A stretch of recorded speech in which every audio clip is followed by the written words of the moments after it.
ትናንትና ጠዋት UFC 323 ፋይት ካርድ አናውንስ ሆነዋል።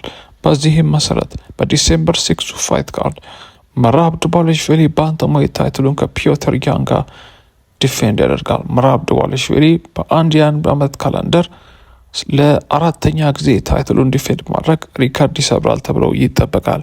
ከዚህም በተጨማሪ የፍላይዌይት ቻምፒዮኑ አሌሳንድሬ ፓንቶጃ ከጆሹዋ ቫን ጋር ይጋጠማል። ከዚህም በመቀጠል የቀድሞው 2 ዲቪዥን ቻምፒየን ሄንሪ ሱኩዶ ትሪፕል ሲ ከታብሎት ጋር የሚያደርገው ፍልሚያ እጅግ ይጠበቃል። እንዲሁም የቀድሞ ላይት ሄቪዌይት ቻምፒየን ያን ብላሆቪች ከቡግዳን ጉስኮቭ ጋር የሚያደርገው ማች እጅግ ተጠባቂ አድርጓል። ይህ ማች እጅግ ስታክድ የሆነ ነው። ተመልከቱት።